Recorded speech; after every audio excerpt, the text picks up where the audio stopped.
Bismillahirrahmanirrahim. Assalamu alaikum dear students. I am your science teacher Mukhtar Ahmed and hope you all are fine.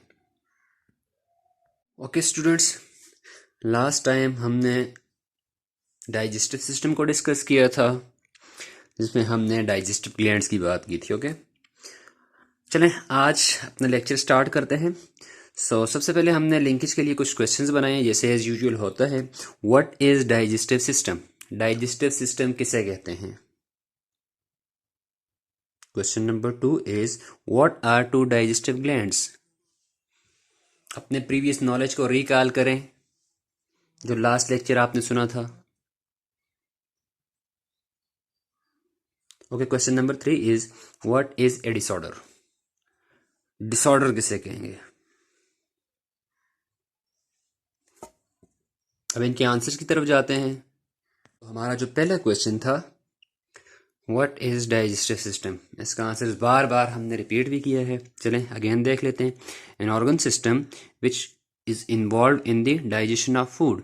ऐसा organ system से मुराद कि बहुत सारे organs मिलकर कोऑपरेटिव वर्क कर रहे हैं, मिलकर काम कर रहे हैं. Which involve in the digestion of food, और वो काम क्या है? वो डाइजेशन ऑफ फूड है. ऐसे सिस्टम को डाइजेस्टिव सिस्टम का नाम दिया जाता है. ओके क्वेश्चन नंबर 2 था what are two digestive glands. हमने लास्ट लेक्चर में ये बात की थी. There are two digestive glands which are liver and pancreas. Liver और पैंक्रियाज दो डाइजेस्टिव ग्लैंड्स होते हैं. लिवर क्या सिक्रीट करता है? यस, लिवर बाइल सिक्रीट कर रहा होता है. एंड पैंक्रियाज, यस, पैंक्रियाज जो है वो पैंक्रियाटिक जूस सिक्रीट कर रही होती है. Okay question number 3 what is a disorder? Disorder किसे कहेंगे? A set of problems, a set of problems that disrupt normal functions in a person's daily life. किसी एक इंसान की डेली लाइफ में कुछ ऐसी प्रॉब्लम्स आ जाएं जो उसके नॉर्मल डेली लाइफ को अफेक्ट कर रही हो. मींस ऐसी प्रॉब्लम्स जो उसकी नॉर्मल फंक्शनिंग को अफेक्ट कर रही हो. ऐसी सेट ऑफ प्रॉब्लम्स को डिसऑर्डर का नाम दिया जाता है. मींस पहले कोई काम तरतीब के साथ हो रहा था लेकिन अब वो तरतीब नहीं रही, वो ऑर्डर नहीं रहा. कुछ प्रॉब्लम्स आ चुकी जिन्होंने उनके फंक्शंस को, नॉर्मल फंक्शंस को डिसरप्ट किया है, उनमें अब खलल डाल रहे हैं ये. तो ऐसी प्रॉब्लम्स को डिसऑर्डर का नाम दिया जाता है. ओके और today's topic of discussion is disorders of the digestive system. Digestive system को हमने लास्ट लेक्चर्स में क्लियर कर लिया था. आज हम देखेंगे कि डिसऑर्डर ऑफ डाइजेस्टिव सिस्टम कौन कौन से हैं, कौन कौन से डाइजेस्टिव सिस्टम में प्रॉब्लम्स आते हैं और उनका क्या रिजल्ट होता है. Okay now we are going towards our main activity. सबसे पहले हम क्या करेंगे कि हम देखते हैं कि डाइजेस्टिव डिसऑर्डर किसे कहेंगे. हमारा टॉपिक तो डाइजेस्टिव डिसऑर्डर पे है लेकिन हमने डिसऑर्डर को भी समझ लिया. अब हम देखते हैं डाइजेस्टिव डिसऑर्डर क्या होंगे. Those disorders which affect the process of digestion are known as digestive disorder. ऐसे प्रॉब्लम्स, ऐसे सेट ऑफ प्रॉब्लम्स जो प्रोसेस ऑफ डाइजेशन को अफेक्ट कर रहे हो, स्लो डाउन कर रहे हो, नुकसान पहुंचा रहे हो, प्रोसेस को कंप्लीट ना होने दे रहे हो, ऐसे डिसऑर्डर्स को डाइजेस्टिव डिसऑर्डर्स कहा जाता है. Okay next what are causes of digestive disorder. Digestive system में डिसऑर्डर क्यों आता है, क्यों डिसऑर्डर्स क्रिएट होते हैं डाइजेस्टिव सिस्टम में? तो हम देखते हैं किस वजह से, कौन कौन सी इसकी काजेज क्या हैं, वजूहात क्या हैं, किस वजह से हमारे डाइजेस्टिव सिस्टम में डिसऑर्डर आते हैं. The causes of digestive disorders are following. First one is infected food. Infected food से मुराद कि ऐसी फूड जिसमें माइक्रो ऑर्गेनिजम्स, बैक्टीरिया या वायरसेस मौजूद होंगे और ऐसी फूड को हम खाएंगे, कोई भी बंदा खाएगा तो उसमें डाइजेस्टिव डिसऑर्डर पैदा होंगे. ओके दूसरा है not washing hands before meals. अक्सर कहा जाता है कि जब भी खाना खाएं, खाना खाने से पहले और खाना खाने के बाद हमेशा हाथ धोने चाहिए. क्यों? क्योंकि हमारे हाथों के साथ बहुत सारे जर्म्स होते हैं, बहुत सारे बैक्टीरिया लगे होते हैं. अगर हम हाथों को नहीं धोएंगे तो वो बैक्टीरिया हमारे खाने के साथ, खाने के दौरान हमारे डाइजेस्टिव सिस्टम में चले जाएंगे जिससे क्या होगा? डाइजेस्टिव डिसऑर्डर होंगे. Okay next eating in unclean utensils. Utensils किसे कहते हैं? यस बर्तन. हम ऐसे बर्तन में खाना खाएं, ऐसे यूटेंसिल यूज करें जो प्रॉपरली क्लीन हों, वॉश किए हुए हों, धोए हुए हों, साफ हों, जिनमें कोई भी माइक्रो ऑर्गेनिज्म बैक्टीरिया वगैरह ना हो। ओके, अगर हम ऐसे अनक्लीन यूटेंसिल्स में खाना खाएंगे तो इस वजह से भी डाइजेस्टिव डिसऑर्डर होंगे। ओके, अब हम देखते हैं कि कौन कौन से डाइजेस्टिव डिसऑर्डर पाए जाते हैं। What are two disorders of digestive system? Digestive system के दो मेजर डिसऑर्डर कौन कौन से हैं? Two digestive disorders are following. पहला है diarrhoea. First disorder of digestive system is diarrhoea. Second one is constipation. These two disorders are also known as digestive disorders. Okay, what is diarrhea? Diarrhoea कैसे कहेंगे जी? Diarrhoea is the frequent discharge of loose watery fluid from the body. क्या होगा इसमें? frequent discharge, body से क्या होगा? frequent discharge of loose and watery fluid, body के अंदर जो फ्लूइड होंगे उनमें वाटर और इसके साथ साथ फ्रीक्वेंटली वो बॉडी से रिलीज हो रहे होंगे। वाटर होगा, साथ में कुछ मिनरल्स वगैरह होंगे, ये बॉडी से रिलीज हो रहे होंगे। ऐसी कंडीशन को डायरिया कहा जाता है। असहाल भी इसे कहा जाता है। मींस कि जब बॉडी में वाटर और इसके साथ बाकी मिनरल्स वगैरह बॉडी में रिटेन ना हो, बल्कि हमारी लार्ज इंटेस्टाइन से रिलीज होते जाएं, निकलते जाएं लूज वाटरी फ्लूइड की फॉर्म में, तो इस कंडीशन को हम डायरिया का नाम देते हैं। ओके, अब हम देखते हैं कि काजेस क्या हैं। कौन कौन से काजेस हो सकते हैं वैसे डायरिया के? ओवरऑल हमने बात की थी कि जितने भी हमारे पास डाइजेस्टिव डिसऑर्डर हैं वो इन्फेक्टेड फूड की वजह से होंगे, या हाथ ना धोने की वजह से होंगे, या अनक्लीन यूटेंसिल्स में खाना खाने की वजह से होंगे। यही कहा था। तो अब हमने जो डिसऑर्डर पढ़े हैं, डायरिया को हम स्टडी कर रहे हैं, तो डायरिया में भी इन तीनों में से ही कोई ना कोई वजूहात होगी। ओके, चले देखते हैं कौन सी काज है इसकी। Presence of bacteria in food.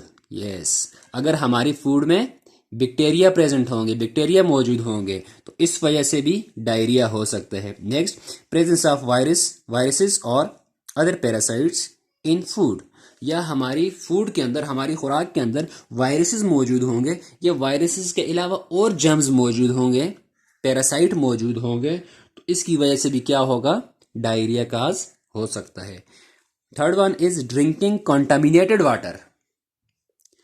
Contaminated water से मुराद ऐसा वाटर जिसमें आलूदगी हो, माइक्रो ऑर्गेनिजम्स हो, बैक्टीरिया, वायरसेस और कचरा, आलूदगी वगैरह पाई जाए, ऐसे वाटर को कंटामिनेटेड वाटर कहा जाता है, जो पीने के काबिल नहीं होता, पीने के लिए मौजू नहीं होता, ठीक नहीं होता। ऐसे वाटर को कंटामिनेटेड वाटर कहा जाता है। अगर हम कंटामिनेटेड वाटर को ड्रिंक करेंगे तो इससे भी क्या होगा? डायरिया काज होगा। अब हम देखते हैं कि डायरिया चिल्ड्रन के अंदर, बच्चों में कैसे होता है, क्यों होता है।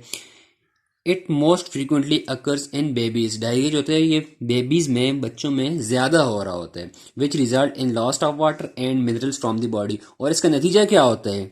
डायरिया जब भी होगा, इसमें बॉडी से वाटर तो रिलीज होगा, लेकिन उस वाटर रिलीज होने की वजह से क्या होगा? डिहाइड्रेशन होगी। मीन्स कि वाटर और मिनरल्स की कमी आ जाएगी बॉडी के अंदर। ये बॉडी से लास्ट हो जाएंगे, चले जाएंगे। वाटर और जब मिनरल चले जाएंगे तो इनकी कमी आ जाएगी, जिससे कुछ सिम्टम्स अपीयर होंगे, कुछ इलामात जाहिर होंगी। वो इलामात क्या हैं, सिम्टम्स क्या हैं? वीकनेस और फीलिंग वीक, कमजोरी फील होगी, वीकनेस फील होगी, और इसके साथ साथ दूसरा जो dehydration. Dehydration mean loss of water from body, body से वाटर का लॉस होना, निकलना, रिलीज होना, इसको डिहाइड्रेशन कहा जाता है। ये इसके सिम्टम्स हैं। ओके, वीकनेस और डिहाइड्रेशन, बॉडी में वाटर की कमी आ जाए, यानी कि सिर्फ लॉस हो, बल्कि बॉडी में वाटर की कमी आ जाए, इसको भी हम डिहाइड्रेशन कहेंगे। कमी क्यों आएगी? इसलिए आएगी कि बॉडी से वाटर क्या होगा? लॉस हो रहा होगा, इसको डिहाइड्रेशन कहा जाता है। और ये दो सिम्टम्स हैं। जब भी वीकनेस और डिहाइड्रेशन हो तो आपने समझ जाना है कि पेशेंट डायरिया का है। ओके, नेक्स्ट प्रिवेंशन देखते हैं कि डायरिया से हम लोग कैसे बच सकते हैं। ये कोई भी पेशेंट हो, हम उसको कौन सी ऐसी टेक्निक्स बताएं, ऐसे तरीके बताएं जिनसे वो बच सके। पहला, ईट प्रॉपरली कुक्ड फूड। हमेशा क्या हो? प्रॉपरली कुक्ड फूड खानी चाहिए, हमेशा बेहतरीन पकी हुई खुराक खानी चाहिए। क्यों? इसलिए कि जो कुक्ड फूड होती है उसमें जो अच्छी तरह पकी हुई होती है उसमें माइक्रो ऑर्गेनिजम्स वगैरह नहीं होते। क्यों? क्योंकि जब हम फूड को कुक कर रहे होते हैं, पका रहे होते हैं, तो उसको हम ज़्यादा टेम्परेचर देते हैं और हाई टेम्परेचर पे बहुत सारे जो माइक्रो ऑर्गेनिजम्स सर्वाइव नहीं कर सकते वो मर जाते हैं और इस तरह हमारी फूड जो होती है वो फ्री फ्रॉम जर्म्स हो जाती है। Next point is avoid contaminated food. इसके अलावा जो कंटामिनेटेड फूड होती है उसको भी अवॉइड करना चाहिए। लाइक जैसे दही बल्ले वगैरह लगाए हुए होते हैं ठेले वगैरह पे, जहाँ पे भी कोई क्लीन सफाई सुथराई का इंतज़ाम ना हो तो ऐसी फूड खाने से भी अवॉइड करना चाहिए, क्योंकि उसमें भी माइक्रो ऑर्गेनिज्म होते हैं, बैक्टीरिया वायरसेस होते हैं, जरासीम होते हैं, जर्म्स वगैरह। Third one is eat soft and easily digestible food during illness. जब भी डायरिया हो जाए तो उस दौरान क्या करना चाहिए? उस दौरान आपने सॉफ्ट फूड और इजीली डाइजेस्टेबल फूड, ऐसी फूड जो सॉफ्ट भी हो और आसानी से डाइजेस्ट हो जाए, ऐसी फूड आपने खानी है। ओके, अब हम जाते हैं ट्रीटमेंट्स की तरफ कि कैसे ट्रीट किया जाए। तो जैसे हमने जो ट्रीटमेंट होती है वो काज की बेस पे होती है। जो काज होगी, जो वजह होगी, उस हिसाब से ट्रीट किया जाएगा, क्योंकि हम जब तक हम काज को डिटेक्ट नहीं करेंगे, हमें काज का पता नहीं होगा, हम ट्रीट नहीं कर सकते। तो काज में हमने क्या कहा था कि बॉडी से वाटर साल्ट्स वगैरह रिलीज हो जाते। तो अब हम ट्रीट कैसे करेंगे देखते हैं ट्रीटमेंट्स में। Give solution of salt and sugar for dehydration. Body में वाटर की कमी थी, वाटर के साथ साथ क्या हुआ था, साल्ट्स भी और कुछ शुगर्स भी बॉडी से रिलीज हो चुके थे। अब हमने क्या करना है, जो पेशेंट होगा उसको शुगर और साल्ट का एक सोल्यूशन बनाकर देंगे, ठीक है, और जिससे क्या होगा, उसकी बॉडी में नमकियात की, साल्ट्स की, वाटर की कमी रिकवर हो रही होगी, पूरी हो रही होगी। Next, must be taken to the doctor. अगर इनसे साल्ट के सोल्यूशन से कोई इफेक्ट नहीं पड़ रहा तो उसको डॉक्टर की तरफ लेके जाना है। ओके, ये तो थी हमारे पास एक डिजीज जिसको हमने डायरिया का नाम दिया। अब हम देखते हैं कि दूसरी डिजीज कौन सी है, डाइजेस्टिव सिस्टम की सॉरी डिसऑर्डर कौन सा है। तो दूसरा डिसऑर्डर है हमारे पास constipation. Okay, it is a condition when a person has hard faeces that are difficult to expel out from body. एक ऐसी कंडीशन, एक ऐसा डिसऑर्डर जिसमें क्या होगा, कोई जो भी पेशेंट होगा, पर्सन होगा, हैज हार्ड फीसेस, उसके जो फीसेस होंगे, जो बॉडी से डाइजेस्टिव सिस्टम से जो वेस्ट रिलीज हो रहे होते हैं उनको फीसेस कहा जाता है। अब ये फीसेस जो होंगे ये बॉडी से एक्सपेल करने होते हैं, लेकिन जो पेशेंट उनको एक्सपेल नहीं कर सके, जिसमें डिफिकल्ट टू एक्सपेल हो, मुश्किल हो उनको एक्सपेल करना, रिलीज ना हो रहे हो बॉडी से, इस कंडीशन को कॉन्स्टिपेशन का नाम दिया जाता है। ओके, नेक्स्ट अब हम देखते हैं कि कॉन्स्टिपेशन क्यों होती है, किस वजह से हो रही होती है। Okay, causes intake of less water than required. जितना वाटर चाहिए होता है उससे कम पानी अगर पिए तो उससे भी कॉन्स्टिपेशन होगी। कितने पानी पीना चाहिए वैसे? मिनिमम 8 ग्लास आपको डेली पानी पीना चाहिए, जिससे आपकी वाटर की जो नीड्स हैं, रिक्वायरमेंट्स हैं, वो पूरी होती रहेंगी। ओके, दूसरा काज देखते हैं, resisting bowel movement. Resisting bowel movement से मुराद कि जो फूड हमने खाई हमारे डाइजेस्टिव सिस्टम में पड़ी हुई है, इंटेस्टाइन में पड़ी हुई है, अब वाटर कम है, उसमें वाटर की कमी है और वो हार्ड है, जिसकी वजह से हमारी जो इंटेस्टाइन्स हैं उनकी मूवमेंट में भी खलल आएगा, वो भी डिफिकल्ट आएगी, उनकी मूवमेंट में भी रेजिस्टेंट होगी, फूड रेजिस्ट कर रही होगी। क्यों? क्योंकि वो हार्ड है, उसमें वाटर कम है। Next point, next cause, changes in eating habits and diet etc. अब अगर क्या हो जी, ईटिंग हैबिट जो है, खाना खाने की जो रूटीन होती है डेली, अगर वो चेंज हो जाए, ये जो फूड खा रहे हैं उनमें से कोई ऐसी फूड खा लें जो ड्राई हो, तो उससे भी क्या हो सकता है, कॉन्स्टिपेशन हो सकती है। इसके अलावा अब हम देखते हैं कि कॉन्स्टिपेशन में एक्चुअली होता क्या है। तो हम कहते हैं it is due to absorption of more water from undigested food. अब यहाँ पे वाटर की एब्जॉर्प्शन हो रही होती है अनडाइजेस्टेड फूड से, जो हमारे food passing slowly through large intestine. जो लार्ज इंटेस्टाइन होती है, इसमें क्या होता है कि हमारी फूड पड़ी हुई है, ऐसी फूड जो अनडाइजेस्ट होती है, जो डाइजेस्ट हो चुकी थी वो तो स्मॉल इंटेस्टाइन से ब्लड में शामिल हो चुकी है। अब लार्ज इंटेस्टाइन में फूड पड़ी हुई है, वो वहां से स्लोली मूव कर रही होती है टुवर्ड्स रेक्टम, लार्ज इंटेस्टाइन के लास्ट पार्ट की तरफ। तो उस फूड से जब वाटर की एब्जॉर्प्शन हो रही होती है, तो अगर ज़्यादा एब्जॉर्प्शन हो जाए, साल्ट्स की और वाटर की एब्जॉर्प्शन लार्ज इंटेस्टाइन से मिनरल्स की हो रही होती है, अगर ये एब्जॉर्प्शन ज़्यादा हो जाए तो इस वजह से क्या होता है, कॉन्स्टिपेशन होती है। ओके, अब हम देखते हैं कि ट्रीट कैसे किया जाए कॉन्स्टिपेशन को। ट्रीटमेंट्स में हम देखते हैं drinking more water and warm water, ज्यादा पानी पीना चाहिए, और वार्म वाटर से मुराद ये नहीं है कि आप खोलता हुआ पानी पिए, इससे मुराद कि आप ऐसा पानी पिए जिसका टेम्परेचर आपकी बॉडी के टेम्परेचर के बराबर हो, मीन के 37 डिग्री सेंटीग्रेड 40 डिग्री सेंटीग्रेड, इस रेंज में आप वाटर पिए। ओके, इसके अलावा फाइब्रस फूड एंड मिल्क, और क्या करना चाहिए, फाइब्रस फूड लेनी चाहिए। फाइब्रस फूड कौन सी होंगी जी, ऐसी फूड जिनमें फाइबर्स होंगे, जैसे हमारे पास जितनी भी सैलड्स हैं, लाइक ककुम्बर है, खीरा, इसके अलावा हमारे पास कैरेट है, रेडिश है, ये सारी चीज़ें जो हैं ये फाइब्रस फूड हैं, इनमें फाइबर्स मौजूद होते हैं, और फाइबर्स क्या करते हैं, कॉन्स्टिपेशन को रिड्यूस कर रहे होते हैं। और इसके साथ साथ मिल्क क्योंकि हम कहते हैं कि ये तो मुकम्मल ग़िज़ा है, फूड है, इसमें हर किस्म के न्यूट्रिएंट्स मौजूद होते हैं, इसलिए ये भी कॉन्स्टिपेशन को रिड्यूस कर सकते हैं। Next, eating more fruits and cereals और पोरिज। अब क्या करना है कि हमने जो भी पेशेंट होगा उसको ये रिकमेंड करना है कि वो ज़्यादा से ज़्यादा फ्रूट्स खाए। क्यों, फ्रूट्स के अंदर स्टार्च वगैरह मौजूद होते हैं जो इजीली डाइजेस्ट हो जाते हैं, और उनमें कुछ वाटर वगैरह भी मौजूद होते हैं, इसके साथ साथ फाइबर्स मौजूद होते हैं इनमें। नेक्स्ट, सीरियल्स, अनाज वगैरह, अनाज जो होते हैं इनमें भी छिलके होते हैं, जो ये छिलके होते हैं एक्चुअली ये डाइजेशन करवा रहे होते हैं, ये खुद डाइजेस्ट नहीं होते लेकिन ये डाइजेशन के प्रोसेस को इंक्रीज करवा रहे होते हैं। ओके, और इसके साथ साथ दलिया वगैरह आपने खाना चाहिए, इससे क्या हो सकता है कि कॉन्स्टिपेशन रिड्यूस हो सकती है। Next, if problem persist then consult to a doctor. अगर फिर भी इन ट्रीटमेंट्स को फॉलो करते हुए भी अगर कॉन्स्टिपेशन ख़त्म नहीं हो रही, रिड्यूस नहीं हो रही, फिर भी बाकी है, तब क्या करना है, फिर आपने डॉक्टर से कंसल्ट करना है, डॉक्टर से ट्रीटमेंट करवानी है। ओके, तो ये था हमारा आज का topic. Now I will sum up today's topic. The disorders of digestive systems are known as digestive disorders. Okay, then we have talked about diarrhea. Diarrhea is a frequent discharge of loose watery fluid from the body. Then we talk about the causes of diarrhea. So diarrhea is caused by contaminated food and water. Contaminated food means those foods in which the microorganisms or germs are present.